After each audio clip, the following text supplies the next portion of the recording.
My administration will further extend this outreach by ensuring the services are available in every ward, and I advise my people to take up the small cost by government of the farmers who want their soil tested, because the fee they have been paying of 1,500 is impeding, and therefore they can only pay for partly 200 shillings for transport of those people who take the equipment there.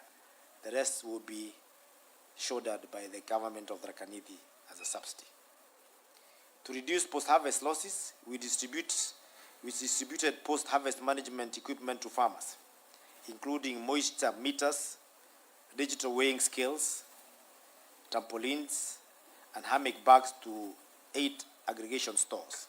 Additionally, Aflasafe, which is a natural solution to alleviate the threat of aflatoxin, has been distributed to farmers to manage aflatoxin levels prior to crop maturity. Mr. Speaker, the last mile fertilizer subsidy program has significantly reduced the cost of farmers, making low-cost fertilizer accessible at 2,500 per 50 kg bag for both planting and top dressing, down from the previous 7,000 Kenya shillings for 50 kg. This is an effort led by His Excellency the President of the Republic of Kenya, His Excellency William Ruto, in ensuring that we are self-sustained as far as production of own crops in Kenya is concerned, so that we stop importing from neighboring countries. During the last 2 planting seasons, more than 35,000 bags of planting fertilizer, 13,000 bags of top dressers, and 600 bags of Mavuno tea blend were distributed. In addition, we have expanded our last mile fertilizer distribution network with 2 new centers operationalized at Mukoni and Kondi cereal stores to distribute the fertilizer and other inputs. This is in addition to the Medero cereal store, which previously was the only store distributing fertilizer. We plan to do additional openings in the near future. Tea is our county, sustaining numerous livelihoods in the high altitude zones. Regrettably, farmers have faced declining incomes due to post-harvest losses and fluctuation global prices in recent times. To address post-harvest losses, we have successfully rehabilitated over 50 tea buying centers, with ongoing plans to revitalize more centers this financial year. Mr. Speaker, revamping cotton farming in our county faces numerous challenges, including unpredictable weather patterns, low prices, and high cost of inputs. To improve production and ensure high productivity of cotton in our county, we have partnered with the Fiber Directorate of the Agriculture Food Authority, AFA, and other stakeholders on issuance of certified BT cotton seeds, pesticides, and provision of extension services to make sure that we improve the production of high-quality cotton in the county. Minimizing on-farm losses is pivotal for farmers to enhance food access and availability. Unfortunately, small-scale farmers face challenges with inadequate storage facilities, including losses of up to 30% of their seasonal harvest. In response to this, Mr. Speaker, we have decided to tackle this challenge by taking proactive measures by establishing aggregation centers at Mukodhima, which is in Thiti, Kanyange in Chakariga Ward, and Kirumi in Ganga Ward. This is in addition to our conventional Medero, Mukoni, and Nkondi stores. This will help to address and mitigate post-harvest losses. Mr. Speaker, we have successfully relocated Ituguru Primary School to pave way for the operationalization of the Agriculture Training Institute. The county is now on the process of actualizing farm development and construction of kitchen and dining hall amenities. Through this initiative, our farmers will acquire modern farm management practices and consequently increase quantity and quality of agriculture production by having an active and Educative Agriculture Training Institute in Tharaka Nithi. It is important to note, Mr. Speaker, in this region, it is only Tharaka Nithi County that does not have a Farmers Training Institute, despite the fact that 90% of our farmers, or of our population, are farmers. Livestock production plays an essential role, contributing nearly 90% to the livelihoods of household and accounting for approximately 95% of family income in the arid and semi-arid areas. In the lower ecological zone of our county, livestock farming has emerged as a primary source of livelihood. However, this subsector grapples with various challenges, including issues related to pests and diseases, the escalating cost of animal feeds, and post-harvest losses and persistent droughts. County efforts have been enhanced by strategic partnership with Kenya Cereal Enhancement Program, popularly known as KSEP, and Kenya Climate Smart Agriculture Program, popularly known as KSAP, financing locally led climate action, popularly known as FLOCA, and Emergency Locust Response Project, ELRP. Over 80,000 farmers have been supported to increase the productivity and profitability of key cereal commodities, such as maize, sorghum, millet, and associated pulses, using intervention of these programs that I've just mentioned. This has contributed to increased food production and smallholder farm income to our people. Mr. Speaker, through Agriculture Sector Development Support Program, ASDSP, we have supported value chain development in terms of capacity building to over 14,000 value chain actors and 39 innovations supported across the banana, dairy, and indigenous chicken value chains. Through the Kenya Climate Smart Agriculture KSAP and the Emergency Livestock Response Program ALRP, we have supported over 300 farmer groups to implement micro projects spread across various value chains in Tharaka Nithi County. The key objective of ELRP is to facilitate animal restocking with climate resilient and stress tolerant breeds, crop pasture, and forage restoration in areas impacted by the locust upsurge. These programs research and reach out to over 90,000 beneficiaries who accessed agriculture training and extension services, with at least 3,000 farmers receiving improved goat breeds. Mr. Speaker, we have vaccinated more than 25,000 cattle, 20,000 goats, 6,000 sheep, 20,000 poultry, and 3,100 canines. That is the category of dogs and the related likes against various diseases.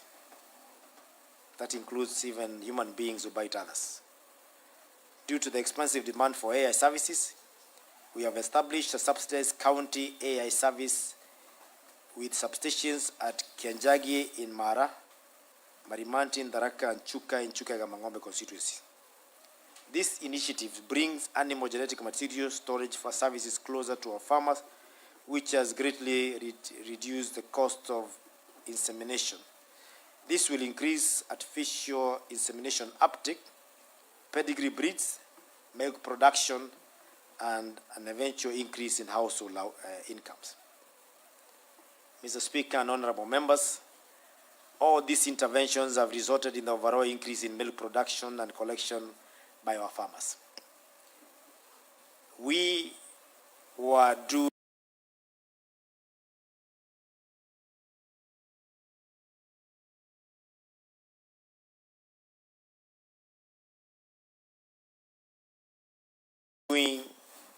22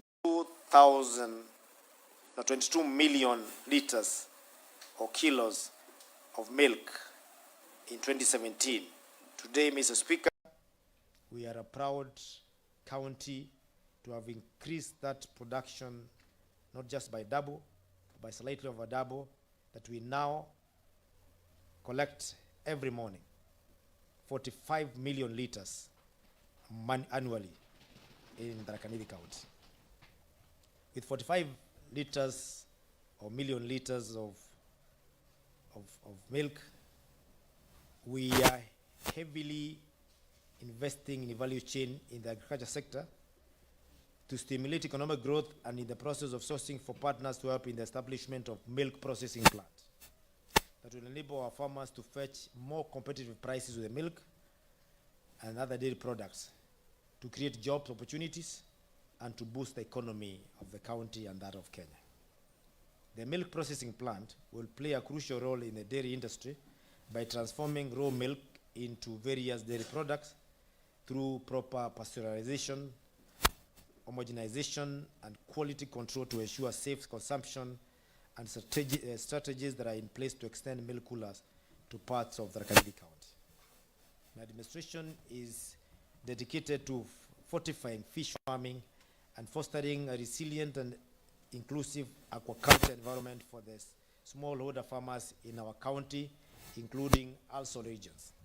Our support initiatives have resulted in the construction of over 700 fish ponds, enhancing fish rearing enterprise, where farmers were equipped with pod liners, fish feeds, and fingerings. Mr. Speaker, successful implementation of aquaculture business development program, popularly known as ABDP, has seen the number of fish farmers grow from 1,500 to 2,200, and we are geared towards establishing fresh fish markets and cottage industries for locally producing fish feeds across the county. My administration will establish an aqua park at Kaireni that will act as an aggregation and education center in aquaculture.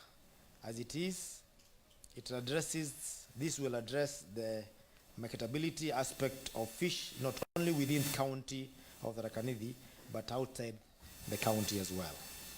Mr. Speaker and honorable members, it is within cooperative societies that members collectively work towards maximizing the economic, social, and cultural aspiration, thereby invigorating the communities they serve. We have successfully mobilized and registered over 31 cooperative societies spanning the youth and Juakali, marketing, and urban rural sectors. As a part of our commitment to boost coffee production through cooperatives, we are actively uplifting coffee societies and minimizing the number of players in the coffee value chain.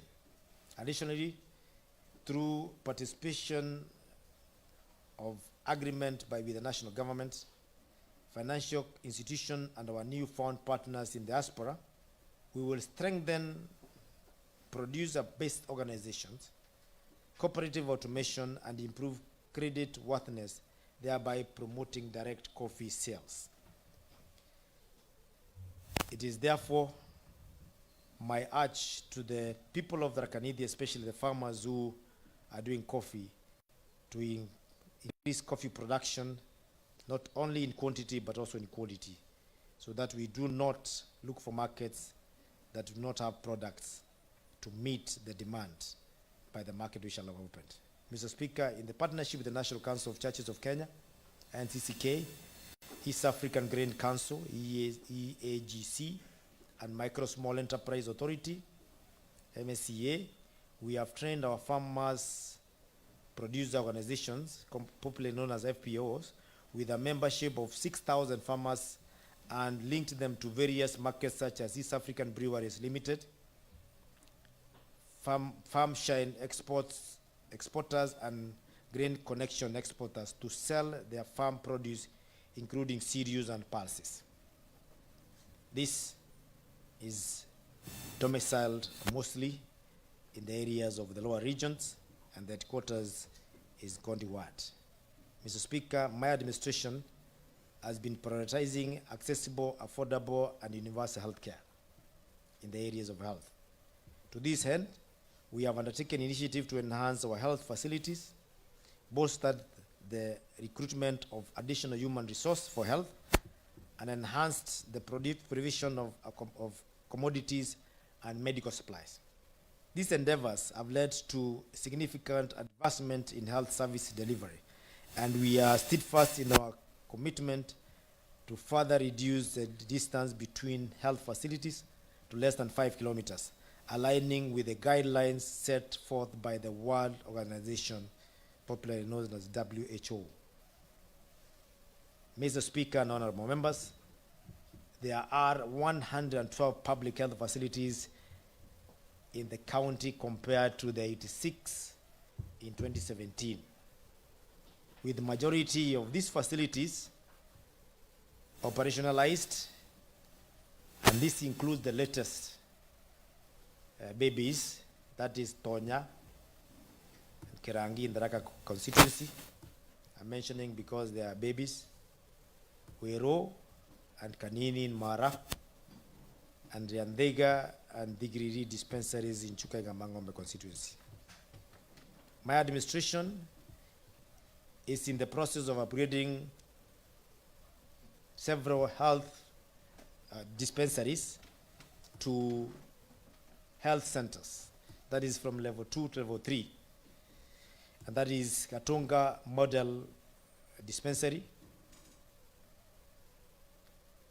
My administration is in the process of upgrading several health centers to level 4, This includes Katonga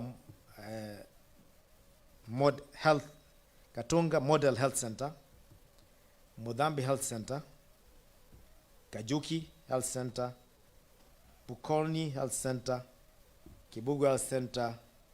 This will be upgraded from level 3 to level 4, and this is following the recent elevation of Chuka County Referral Hospital to level 5 status. Because a level 5 status hospital is normally open mostly to serve the rest of the country, and therefore would like to increase the number of level 4s in our county so that we still take care of our people without facing competition from what will come from the level 4 influx, a level 5 influx at Chuka level 5 hospital. To further improve service delivery and ensure every ward has a level 3 facility, that is health center. There are some wards currently that do not have a health center. We will upgrade the following dispensaries to health centers: Kanyuru in Marimanti, Kashiongo in Mukodima, Kamwadho in Gatunga, Kanoa in Mariani, Mukoni in Magumoni, Kambandi in Mugwe, Mbuni in Mudambi, Kirumi in Ganga, Kare in Mwimbi, Kiangondi in Karingani, and Kamwembe in Igambagombe. This will ensure that we have inpatient facilities that can be able to take care of basic health issues that not require to be referred to level 4. That will require an upgrade of the human resource to those levels that can be able to handle inpatients, and therefore it comes at an extra cost. Mr. Speaker, to improve the quality of accuracy and accessibility of laboratory services, we are implementing the Clinical Laboratory Improvement Project, which encompasses a sample referral system and has enabled us to acquire state-of-the-art equipment for Chuka Level 5 Referral Hospital for that purpose. This is going to be the first in Kenya. Additionally, to further strengthen the referral services in the county, 2 advanced life support ambulances have also been procured.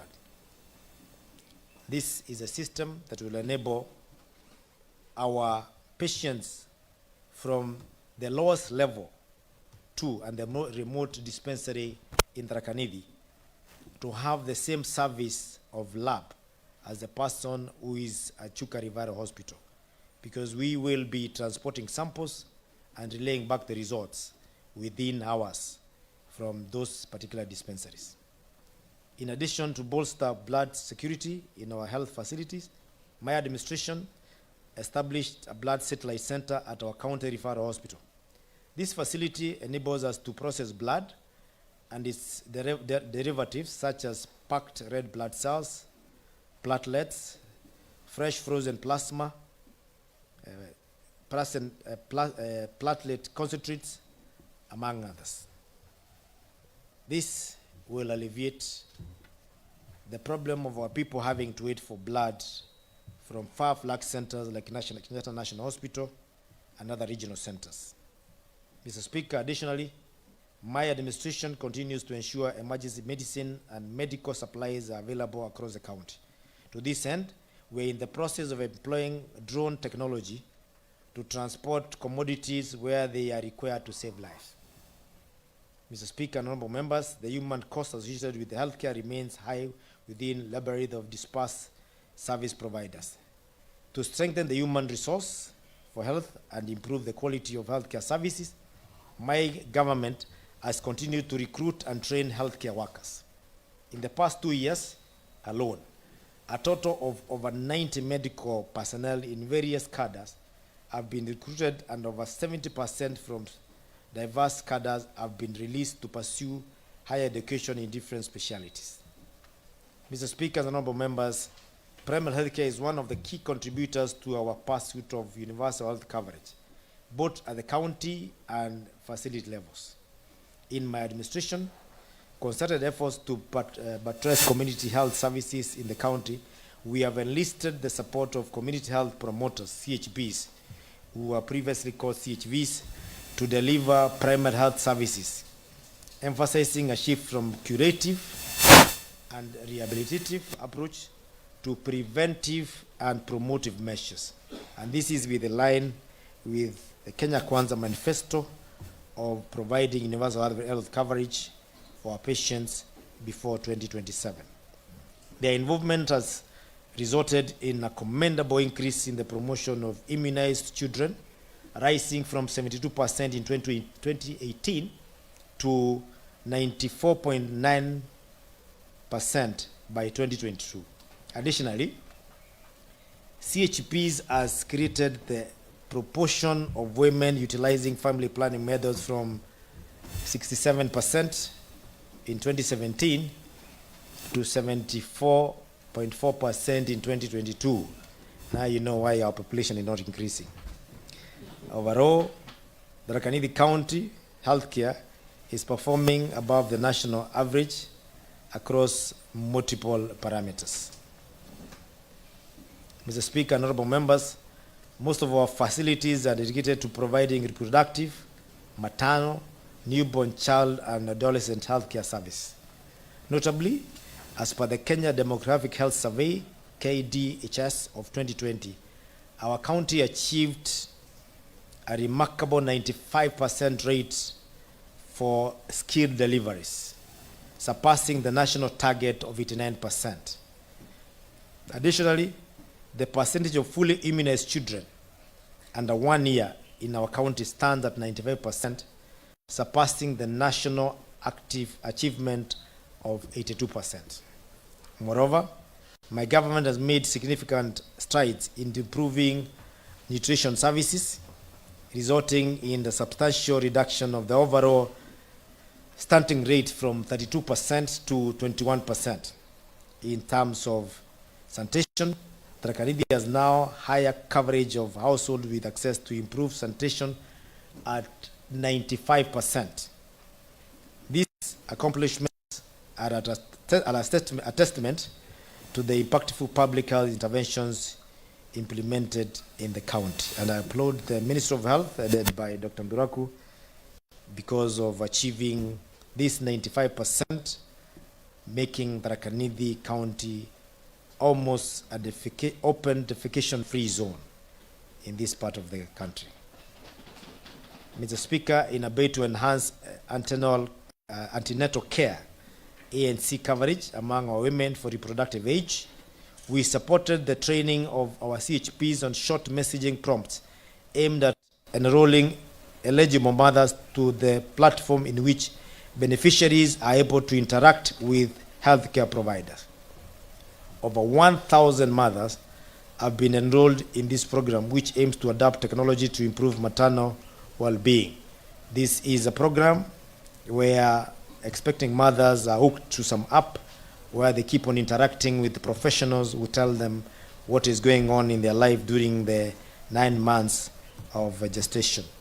And that makes it very easy to carry the pregnancy to the term with few challenges. We thank our CHPs and the Minister of Health of Tharaka Nithi.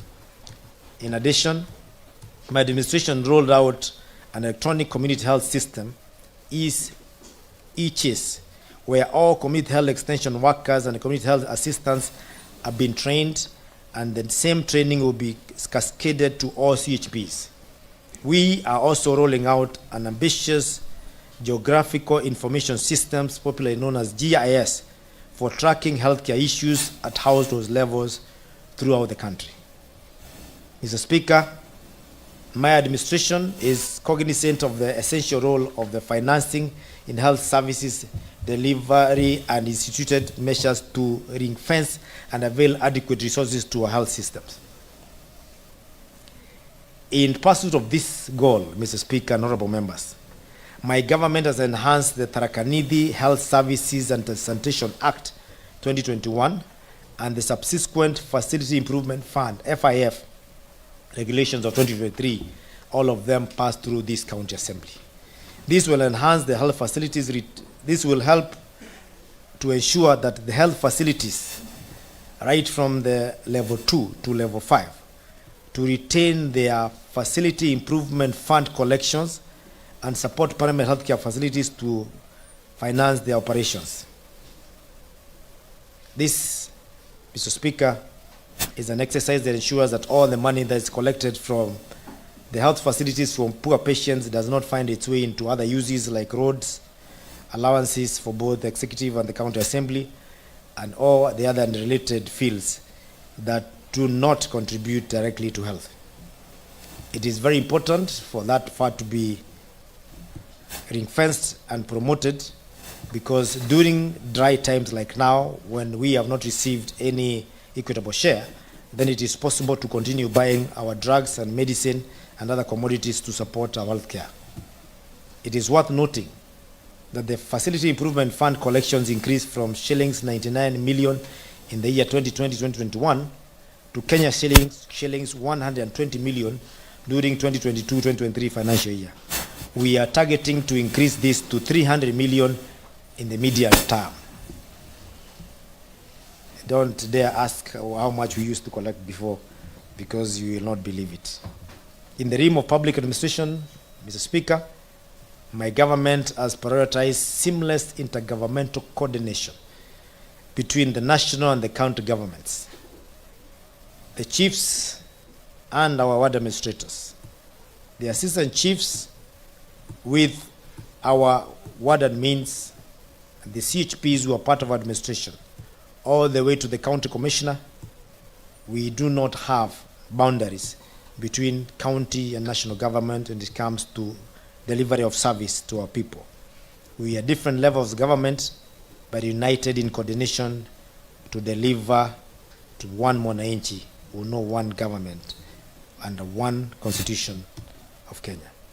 We have constituted multi-agency counties and sub-county and ward teams comprising of officers drawn from both levels to enhance delivery services.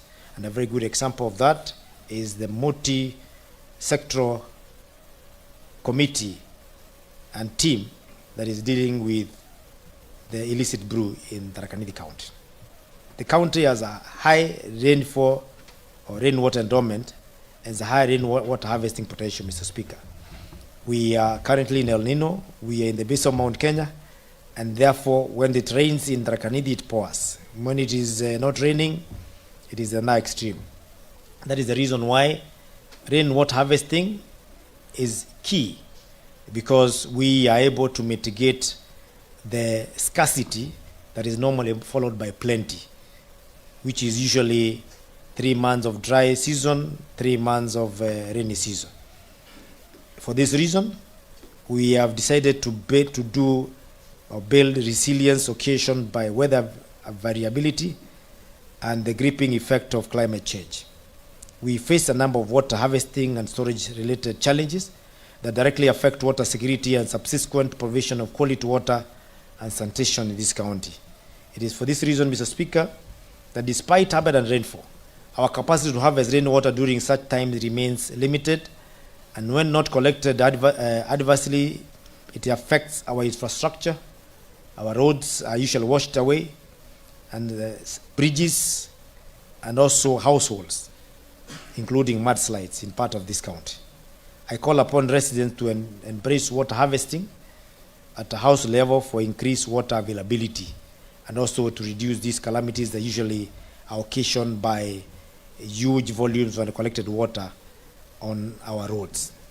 My administration is in the process of constructing rainwater harvesting facilities in 15 schools as a pilot project to guide the county in best practice method of harnessing and storage of rainwater before rollout to all the schools in the county by the end of this term, which is 2027. In other words, by 2027, every school in Tharaka Nithi will be having water collection tanks and gutters, and no water will ever go to the ground. Even in areas where they feel they don't need that water, we had better keep it in the tanks rather than have it on our roads, because that is what increases the cost of maintenance of our roads.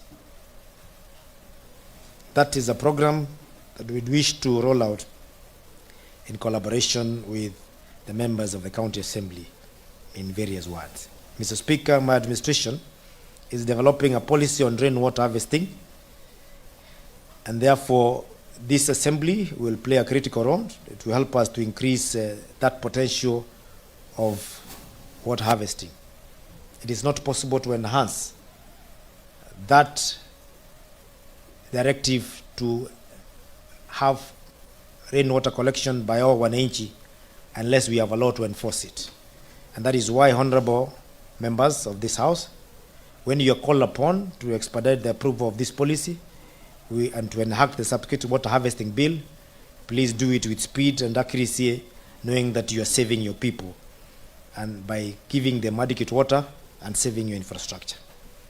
It is my belief that that bill is somewhere on the way to the Assembly. Recognizing water storage as a central element of sustained water availability, the Tana Water Works Developmental Agency is collaborating with the county to construct dams, including Tongo, Kajogu, Dochi, Kedeno, and High Grand Falls, which High Grand Falls is not being constructed by Tana, but the other 5 are, with a combined total capacity of 12 million cubic meters of water. This initiative will play a pivotal role in increasing sustained water supply across the larger parts of Tharaka Nithi County. Mr. Speaker, over the last 1 year, the county government, in partnership with the African Development Bank, has made huge milestones in completing the Chuka and Chogoria bulk water supply schemes, with each having a capacity of 50 milliliters per day. And this was in collaboration with Tana Water Works.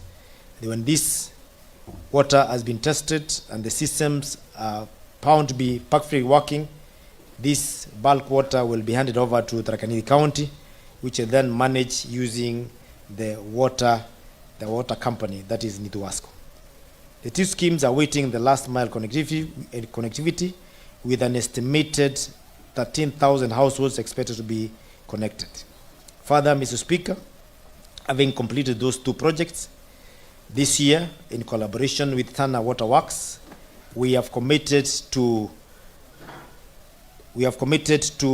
complete and enhance Kibunga Kakimiki Water Project, which the people of Maragua have been waiting for water since 2017, and it was not possible because of inadequate water source at the intake and the connectivity. But towards this, Tana Water Works, in collaboration with Tharaka Nithi County, have factored 150 million to complete this project within the shortest time possible. We have also enhanced capacity for Nithi Water Sanitation and Company with this Nituasco to establish 5 satellite offices across the county at Kadwana, Chogoria, Kibunga, Chuka, and other areas. Going forward, we plan to have the company establish offices in all the 15 wards. In a recent achievement, over 700 new household connections have been successfully established, resulting to over 20,000 households currently benefiting from the treatment, or treated water. Mr. Speaker and honorable members, the pursuit of alternative source of clean water remains a priority for our development agenda. My government is actively engaged in the exploration of groundwater through drilling and equipping of boreholes along with the rehabilitation of existing ones. In this year alone, in the last 1 year, we have successfully drilled and equipped over 10 boreholes and rehabilitated 32 existing boreholes, including Kandanje Primary Borehole, Rugeka Borehole, Kashigongoni Borehole, Shauri, Kilimani, Kirukuma, Mororo, Ikangara, Nkungani, Jaina, among others.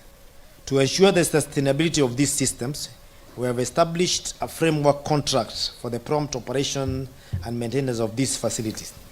This underscores our commitment to provide a reliable and lasting supply of clean water to our community. Our biggest challenge, Mr. Speaker, has been water projects that are done by the county governments, small community water projects that when they are not owned by the community and taken up for maintenance, then they normally fail because of very small items. A small item like a tap, the community will not buy because the water belongs to the county government, and the water system can be grounded for 2 months awaiting the county government to buy a tap of 1,500.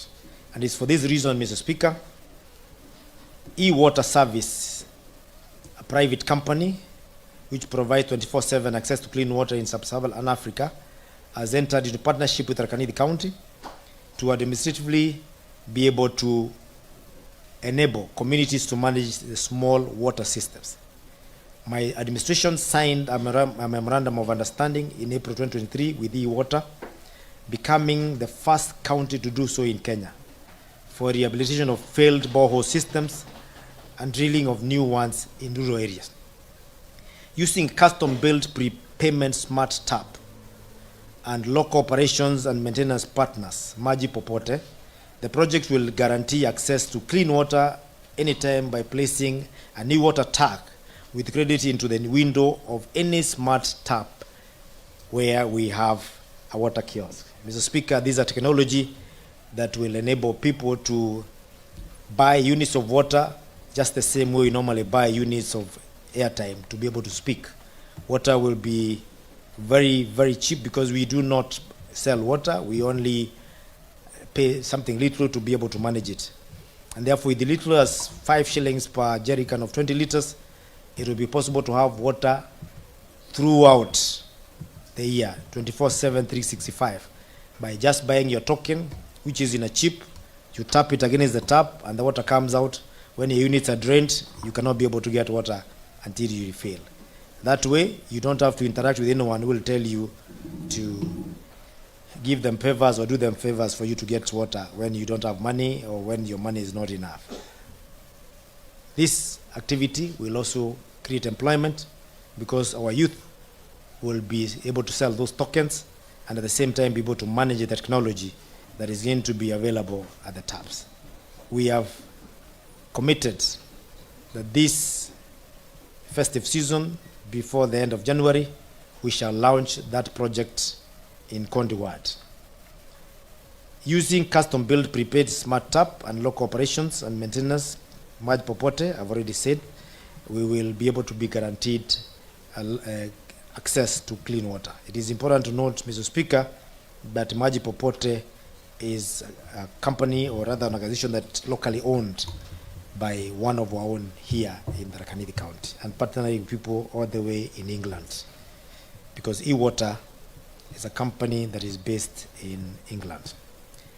Every transaction that is tracked using secure blockchain-based system for initiative, which will begin in Kondi, in a place called Gekuri, and Kareni, which is at the junction of Kadwana. Those are just pilot program, so that if they work, we can roll them out to the other parts of the county. The program will continue rolling out across the county, covering rural areas that lack proper access to water, thus complementing the efforts by all stakeholders in ensuring universal access to water for all. Please let our people know that we must have sustainable systems instead of having free access, completely devoid of any responsibility that is not sustainable. To attain food security, it is imperative that we support our smallholder farmers in transition from the rain-fed to irrigated agriculture. Net worth achievements include the completion of major irrigation projects in the county, such as Tunyaiga Kurungu Irrigation Water Project and Roberto Water Projects. These projects have facilitated the engagement of over 2,000 new farmers in irrigation, thereby expanding the total area under irrigation by over 1,000 acres. Mr. Speaker and honorable members, through participatory climate risk assessment process, we developed the County Climate Change Action Plan, CCCAP, that was adopted by the County Assembly in September 2023. The plan identified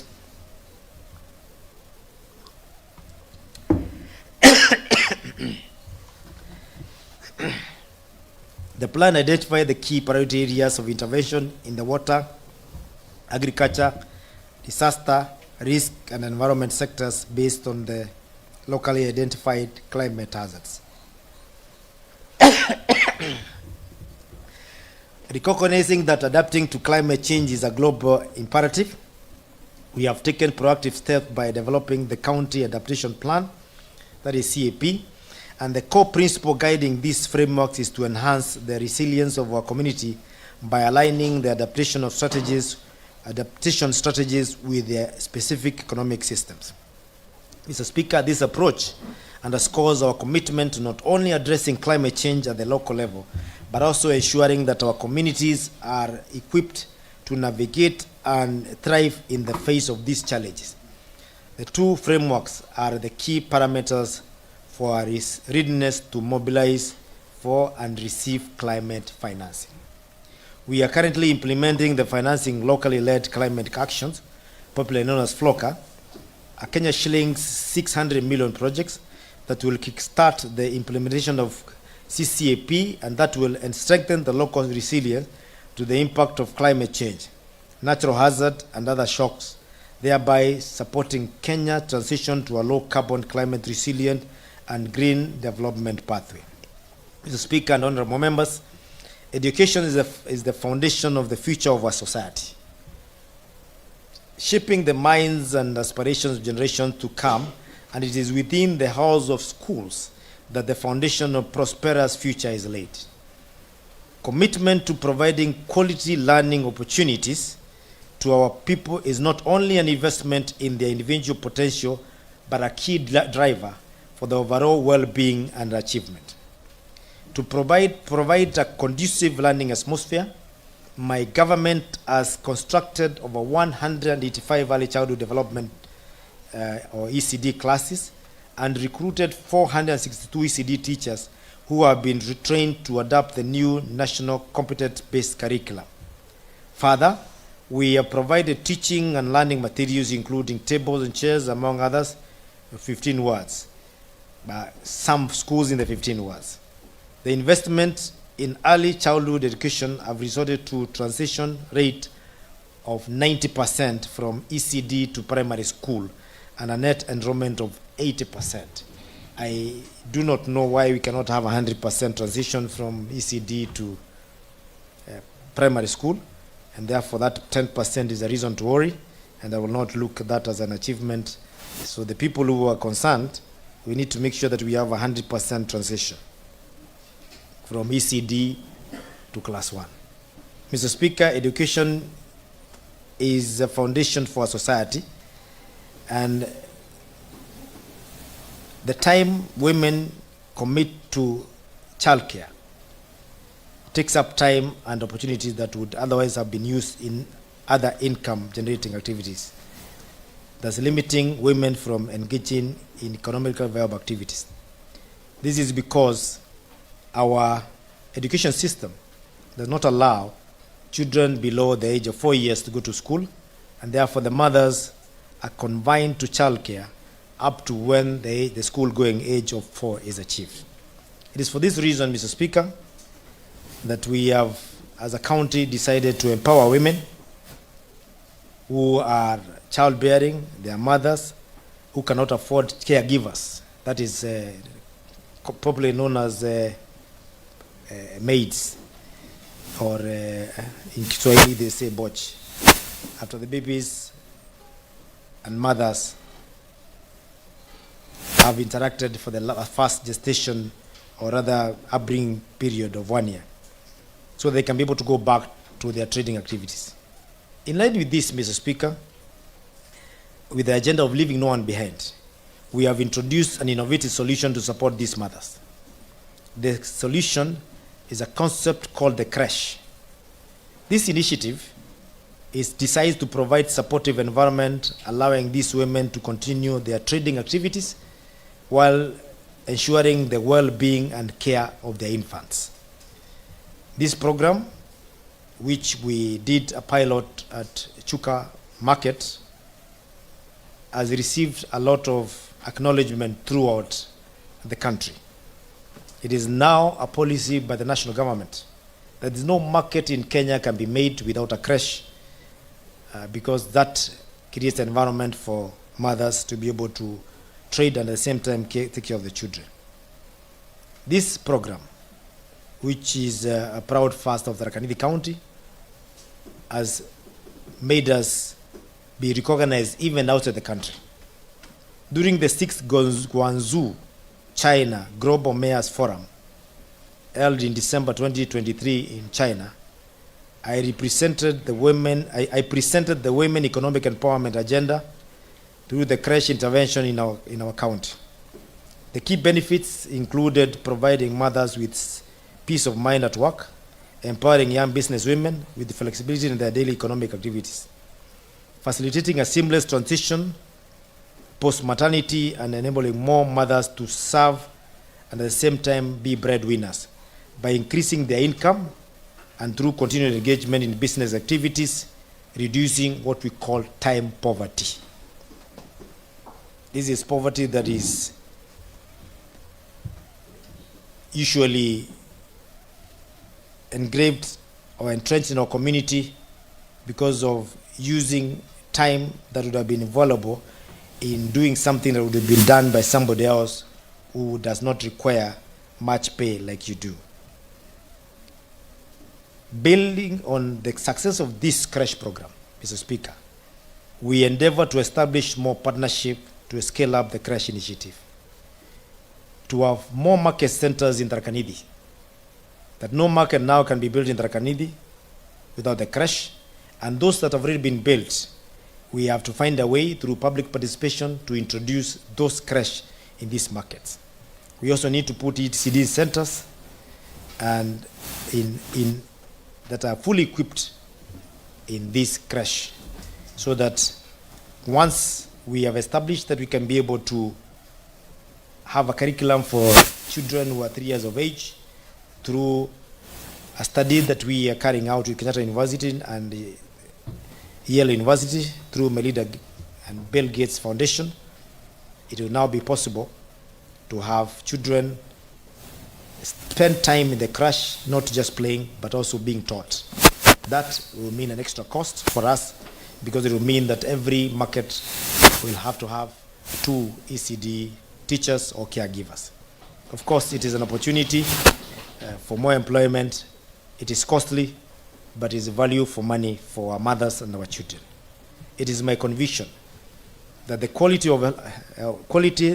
childcare in Tharaka Nithi will ultimately alleviate poverty by enabling women to work and earn steady income while bringing up healthy families. This expansion is expected to generate employment opportunities for approximately 87 personnel. I'm talking about the study. Additionally, 65 ECD centers are said to benefit from the issuance of complete teaching and learning kits. And this holistic approach will reflect our commitment to fostering economic empowerment and supporting the overall well-being of women in our county. Mr. Speaker, my administration has empowered the youth by the fostering skill enhancement. We have been able to improve on facilities and structure in our vocational training centers, popularly known as VCTs, by renovating and amenities and construction of dormitories to enhance student retention in various VCTs or polytechnics that includes Mogomango, Nguruki, Rubati, Shamakie, Kajoki. We have constructed VCTs at Karugwaru and Gatonga Ward, and Makutano in Mukodhima, Kibuka in Chakariga, and these are first in that region. And also in a place called City, which I believe is in Karocho, in Marimanti and YSA. In addition, we have sponsored over 400 students for scholarships in various VTCs across the county through our partnership with KCB Bank, a program that is popularly dubbed as Tujiajiri. This is a program where the students who are qualified benefit from a program that is paid 50% by the county government of Tharaka Nithi and 50% by KCB Bank, and they study absolutely free without paying any fee except their utilities. Thereafter, this program enables these students to go through mentorship program by KCB Bank that trains them on business acumenship and eventually gives them soft loans when they are qualified to be able to start business so that they can utilize the skills they learned in these polytechnics. We currently hope that the 400 students that are in session in various parts of this county will graduate to businessmen and therefore increase income in this county. Mr. Speaker, our county is the only one in Eastern region that boasts of hosting 2 public universities. Within this unique endowment, my administration is exploring partnership that will enhance the quality of higher education within Tharaka Nithi. We are actively engaging with other universities abroad to establish Confucius Institutes in both universities, K-Lab digital hubs, and institute exchange programs and culinary arts, martial arts and fashion, music and dance. And this is a program we already initiated with a Chinese government using the municipality of Guangzhou. Mr. Speaker, it is important to note that the county government of Tharaka Nithi has purpose to have MOUs and partnership with both Tharaka and Chuka universities so that we can be able to benefit each other with the skills that we have. Tomorrow, at 10 o'clock in the morning, led by our county attorney, we shall be signing the first MOU between university and the government. We will be doing that with Chuka University as a first since the incoming of county governments in 2010. And we believe this partnership with Chuka University will enable us to exchange ideas and skills, also enabling us to partner in resources like land and amenities, because we are all funded by one kitty of exchequer by the treasury of the government of Kenya. Mr. Speaker, supporting individuals with diverse abilities is an essential element of advocating for inclusivity and equal opportunities in the society. Under my administration, we prioritize the well-being of our fellow brothers and sisters who are differently abled. We have demonstrated our commitment to supporting them through issuance of mobility devices and other services to improve their lives. We have issued over 200 wheelchairs, over 300 other mobility devices. We have also issued 25 mobility cards for entrepreneurs with disabilities, which have enabled them to economically and socially empower themselves. Further, we have conducted assessment of differently enabled individuals and facilitated the migration of over 1,800 to new identification systems to better address their unequal needs or unique needs.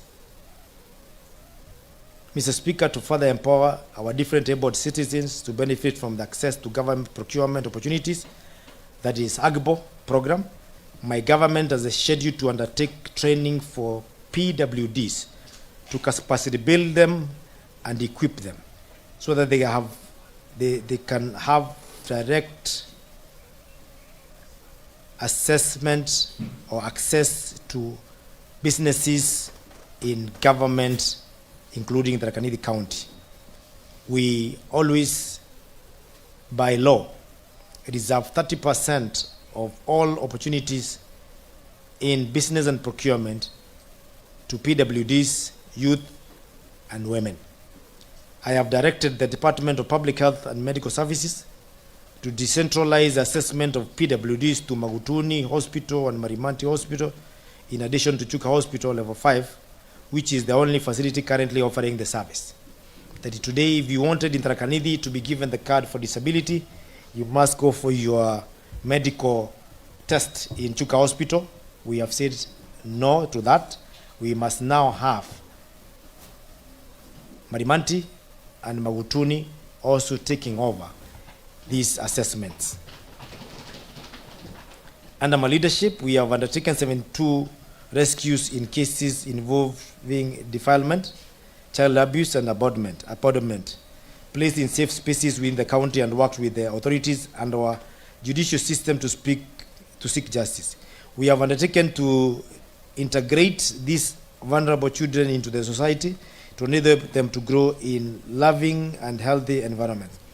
This reflects our unwavering commitment to protecting and supporting children in vulnerable situations. Mr. Speaker and honorable members, facilitative and rehabilitative infrastructure is a cornerstone of development and transformation. In our pursuit to transform the economy of our county, my government is dedicated to ensuring the presence of reliable transport infrastructure through consistent effort and initiative. Our administration is developing a climate-proof infrastructure and employing the use of modern methods such as low-volume seal, also known as low-volume tarmacking, for sustainability. To ensure easy accessibility, we consistently conduct routine maintenance of our rural roads, initiate the opening of new ones, construct bridges and footbridges, and undertake other civil works. These measures are in place to ensure that we continually achieve our goal of fostering reliable and efficient transportation infrastructure. Over 2,500 kilometers of roads have been opened up and maintained within the last 6 years. To ensure immediate and quick response to different emergencies such as road infrastructure destruction, blockage, and other emergencies, my administration has engaged over 1,000 road marshals. This county road maintenance team has been instrumental during this El Nino season.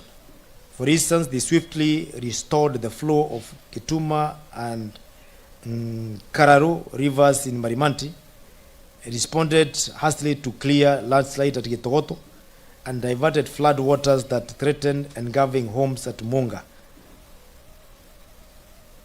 Nturere, and Gatunga Market. Mr. Speaker, did you put off my socket?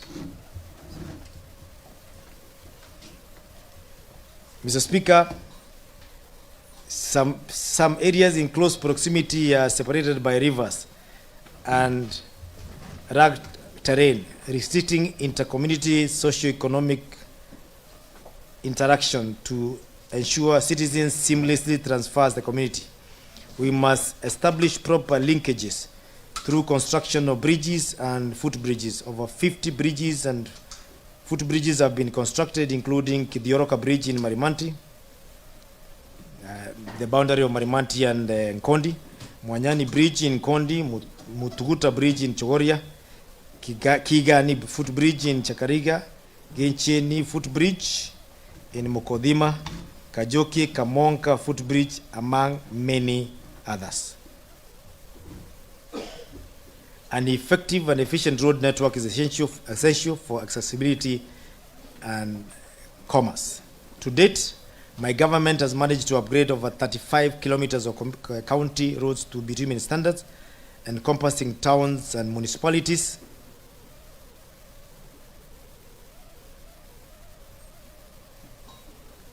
Municipal roads, thereby enhancing transport and communication. We intend to upgrade another 45 kilometers over during the next 3.5 years. Mr. Speaker, Acquiring our own equipment to assist in road maintenance has greatly reduced the time and cost it takes to attend to roads in our wards. My administration made this bold yet significant decision over 5 years ago, and the results have been phenomenal through a model now emulated which is emulated in multiple counties. Due to the heavy usage and leverage of these machines, wear and tear is inevitable, and we now need to replace this with new machines to ensure that work doesn't stall. I urge this Honorable House to facilitate this replacement through the upcoming budget so that we can stop saying Tuma Grade County. Mr. Speaker, 50% of our own source revenue is from trading activities. The county government has made significant investments in empowering all traders by establishing an enabling business environment. We are ensuring the presence of modern and standardized market stores at strategic locations along Mati Road and Embu Meru Highway. Construction of traders' cubicles, sanitation facilities, enhanced security measures, and capital paving and stage sheds along those lines in both Mati Road and Chuka Embu Meru Highway. To catalyze economic transformation, the construction of modern markets is a pivotal initiative to promote trade in the county. In the previous term, the completion of the 13 modern markets was achieved. This term, we are embarking on additional modern markets at Shera, Chogoria, Marimanti, Ndagani, Katunga, and Kadwana livestock markets. We'll also do Nguruki, Makutano, which is called Shauri, among others. These endeavors will ensure that traders operate in a conducive environment with access to essential infrastructure, thereby enhancing livelihoods for micro, small, and medium-scale traders. My administration is keen on strengthening security of tenure and improving living conditions in the informal settlement.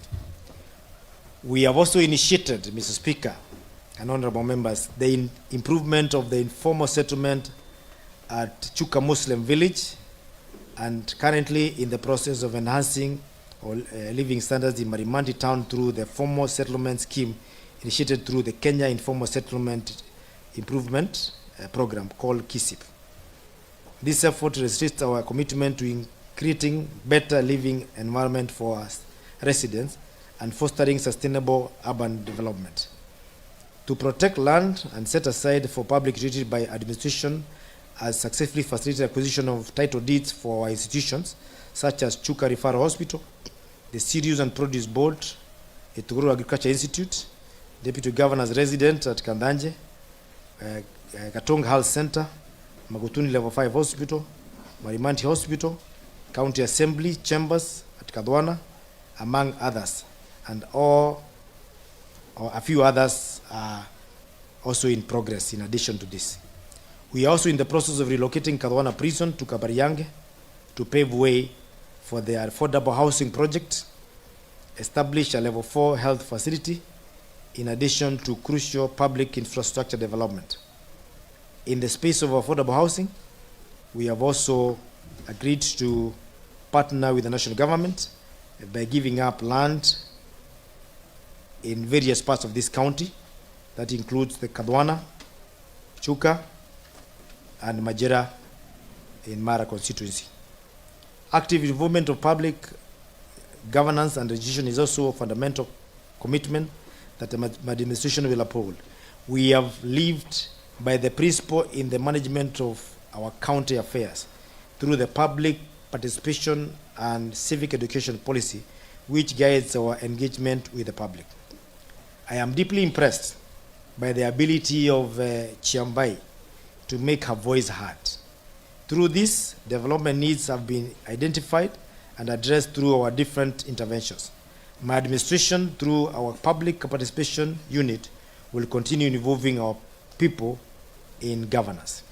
The bottom-up economic transformation agenda is geared towards aggregating farmers, creating job opportunities, and promoting micro, small, and medium enterprise. In alignment with these objectives, my government is actively involved in the construction of the County Aggregation Industrial Park at Kaireni. We have completed the preliminary requirements for the establishment of KIPES and are now part of the first cohort of the counties awaiting official launch. This program is carried out in partnership with the national government, which is going to be on 50-50 basis with a total investment of 500 million Kenya shillings, which will lead to creation of job opportunities and value addition for products in this county. Our strategic plan is to add value to local produce, focusing on bananas, green grams, milk, mangoes, honey, avocado, oilseeds, and nuts, among others. The county aggregation industrial parks will elevate existing small and scattered ventures in value addition of local produce, providing our farmers with a competitive edge in accessing the better markets regionally and globally. Model around a special economic zone, our KIPE is designed to attract investment from various sectors within and without. Mr. Speaker and honorable members, in adherence to the presidential order addressing the issue of illicit brew, second and third generation alcohol, we have taken regulatory and enforcement measures by establishing a designated operating hours and implementing regular inspection to enforce the Tharaka Nithi County Alcoholic Drink Control Act 2021 that was passed by this House. These efforts ensure that the youth and the general public of Tharaka Nithi County are protected from the consuming illicit brew and engaging in more productive activities during the working hours. Mr. Speaker, my administration is actively working to facilitate main power connection to all public facilities. We are also exploring the alternative energy sources with a focus on solar panel installation in off-grid areas. To enhance power distribution and stability in the county, we have donated 3 acres of land at Mwoga, just here in Kajuki, for the construction of a power substation because we have none in Tharaka Nithi. Therefore, our power lines run all the way from other counties, and sometimes they are too long. And failure of one part normally resorts to the whole county being in a blackout as you repair that part of the county. And it's for that reason we found it prudent to offer land to Kenya Power to establish a power plant, what they usually call a substation, to stabilize power in Tharaka Nithi County. Here in Kadwana, where we are, I am surprised we've not had a blackout yet, because this is normally the norm of the day. I am happy to report that the crucial institutions such as Kiboka and Kajuki vocational training centers have been connected to the national grid by Kenya Power. Additionally, of course not for free, Tharaka Nithi County paid, we are collaborating with the various non-state agencies to promote the use of sustainable and alternative technologies for domestic use. We also remain committed to discouraging illegal logging to contribute to environmental conservation efforts. Mr. Speaker, we acknowledge the impact of sports, recreation, and physical activities such as they are such powerful tools of creating social awareness, fostering economic growth, and enhancing peaceful coexistence. Sports play a significant role in promoting social integration and economic development across the various geographical, cultural, and political contexts. We are undertaking athletic track works at Kaironi Stadium in Chogoria. We plan to elevate several playgrounds to standard pitches, which include Kebogwa, Ngajiondodhi, Ruadha, which is in Katonga. We have also identified the need to establish a state-of-the-art stadium at the county headquarters, Kadwana, because currently we normally use the playground of primary and secondary school, which cannot be used when the school is in session. And in a headquarter like this, where land is in plenty, we intend to do a state-of-the-art sports and other recreation activities stadium. And we will be seeking collaboration and partnership from other development partners. The land is already identified in a very scenic environment, surrounded by hills. it will be one of the best stadiums to ever play football in Kenya. Mr. Speaker, Tharaka Nithi County proudly hosted 8th edition of the Kenya Youth Intergovernment Sports Association, popularly known as the KISA Games 2023, for youth aged between 18 and 23 years. This national event proved to be significant empowerment for both the youth and the local business community. Moving forward, we will actively build infrastructure and capacity for our sportsmen and women to be the best sporting county in the region and in the country. Mr. Speaker and honorable members, the youth constitutes the majority of the citizenry in the county. A significant portion of the youth population faces unemployment and is actively seeking productive opportunities. The Youth Empowerment Program aims to support unemployed youth through competitive process. The program was launched in September 2021 and officially commissioned in October under the Tharaka Nithi County Youth Empowerment Act 2020, a law that was passed by this county assembly. Registered youth groups apply seeking grants to reform their income-generating activities, and I urge our youth to remain active in groups and take advantage of government programs. And we hope that this coming year, the Youth Empowerment Program will be more informed and even more productive as a means to the end by the youth. Mr. Speaker, Tharaka Nithi embraces the value for diversity and urbanness, rooted in our unique culture and rich heritage.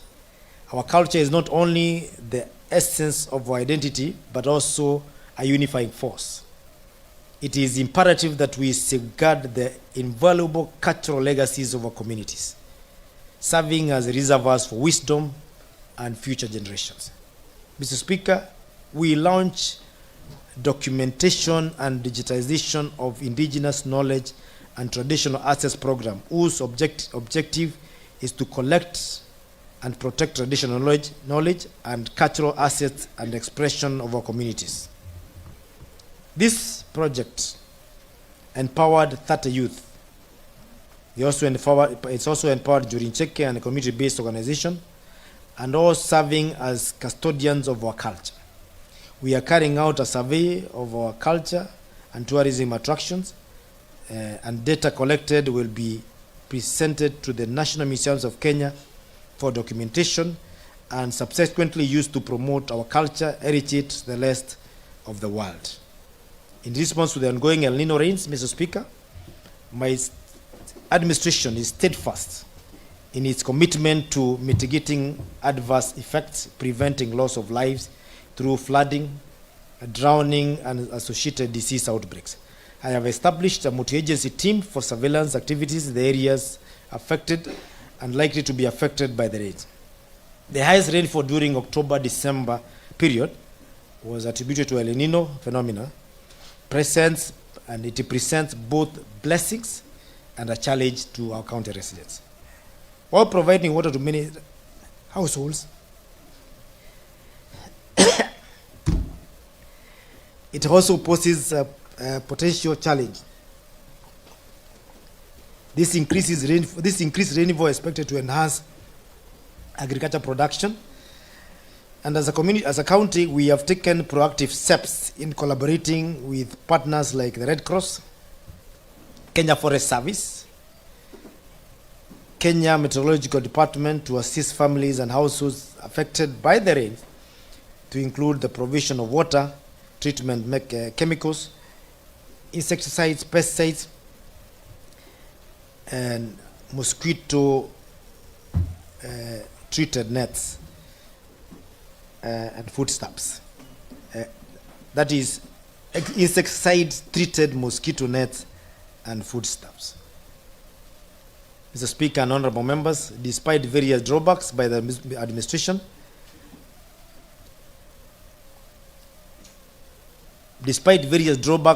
my administration has ardently pursued completion of the county assembly chambers.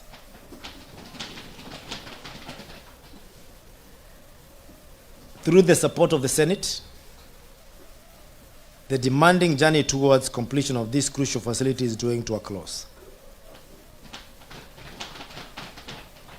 If all goes well, Mr. Speaker, the next State of the County address will be taken in a modern, state-of-the-art county assembly chamber within Kadwana municipality. We'd like to thank you, Mr. Speaker, and your team and my county team of the infrastructure department, following the directive by the President to downscale the size of the chamber to accommodate 200 million. We are now set with budget in place to procure a contractor who can be able to start this work, not in the next financial year, but next year, that starts in 2 weeks.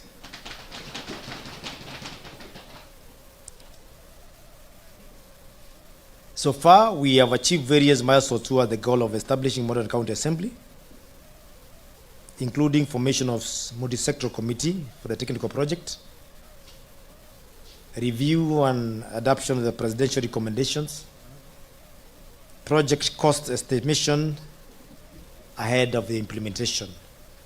And therefore, there is nothing that can stop on our way to get out of this shame that we are in at the moment.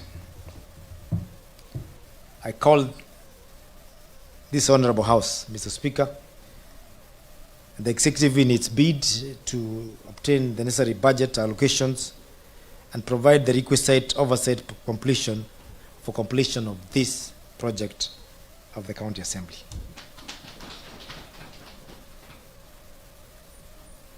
If you look around, Mr. Speaker, some of the visitors who aren't used to being in this chamber already went to sleep. Your County Assembly members are struggling. I am also soaked, and my handkerchief is no longer a handkerchief but a wet cloth. And I am not therefore surprised that most of the time my County Assembly prefers to meet outside this chamber. You are completely justified. But this, Mr. Speaker, is coming to an end. In conclusion, Mr. Speaker, as we reflect on the progress and vision of Tharaka Nithi County, we stand at the intersection of the opportunity and responsibility. Our collective journey towards prosperity is anchored in unity, innovation, and deep commitment to the well-being of our people. As we move forward, let us remain steadfast in our declaration on dedication to the principle of inclusivity, sustainability, and cultural preservation. Through collaboration, innovation, and dedication, we can overcome challenges and build a future that is resilient, inclusive, and prosperous for all. I extend my gratitude to this Honorable House, our esteemed partners, and the resilient residents of Tharaka Nithi for their unwavering support. May our collective effort pave the way for a thriving and harmonious future for our beloved county. Thank you. God bless Kenya. God bless Tharaka Nithi. God bless you all. Merry Christmas and a Happy New Year.